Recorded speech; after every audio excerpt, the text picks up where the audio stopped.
Hi friends! Telangana రాష్ట్ర ప్రజలందరికీ అదిరిపే శుభవార్త. రేషన్ కార్డు ఉన్న వాళ్ళకి 2 శుభవార్తలైతే అదిరిపే శుభవార్తలైతే వచ్చాయండి. మరి ఏంటో తెలుసుకునే ముందు లైక్ చేయండి, షేర్ చేయండి, సబ్స్క్రైబ్ చేయండి. పక్కనున్న bell icon all symbol button గంట సింబల్ నొక్కితే నేను వేసే లేటెస్ట్ అప్డేట్స్ వీడియోస్ నోటిఫికేషన్స్ మీకు వెంటనే అయితే వస్తాయి. ఇక లేట్ చేయకుండా అయితే వీడియోలోకి వెళ్ళడంతో ఒక లైక్ అయితే చేయండి. ఇక రేషన్ కార్డు ఉన్న వాళ్ళకి మొదటగా అయితే కొత్త రేషన్ కార్డులు ఎవరికైతే కావాలో వాళ్ళందరూ కూడా పెళ్లి అయిన వాళ్ళు కానీ, పాత వాళ్ళు కూడా ఇంతకుముందు ఏదైనా మార్పు చేసుకోవాలన్నా కానీ కొత్త రేషన్ కార్డులు అయితే అమల్లోకి అయితే తీసుకొస్తున్నారండి.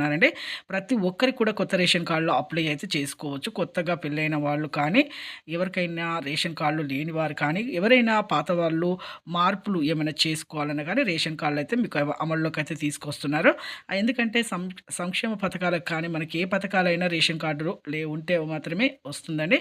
ఇప్పుడు మనకు పెన్షన్ అయినా, ఇంకేదైనా రైతు భరోసా డబ్బులైనా ప్రతి ఒక్కరికి కూడా ఈ రేషన్ కార్డు ఉంటేనే వస్తుంది. అలాగే మీకు ఇంకో శుభవార్త ఏంటంటే రేషన్ కార్డు పాత వాళ్ళు రేషన్ కార్డు ఉంటే మీకు ఈకేవైసీ పాత వాళ్ళు ఈకేవైసీ చేసుకొని వేలిముద్రలు వేసుకోండి. అలాగే సన్న బియ్యం కూడా మీకు సంక్రాంతి జనవరి నుంచి చాలా మందికి తినట్లేదనేసి దొడ్డు బియ్యం తినట్లేదని సన్న బియ్యం అయితే ఇస్తున్నారంటే లైక్ చేయండి. Thanks for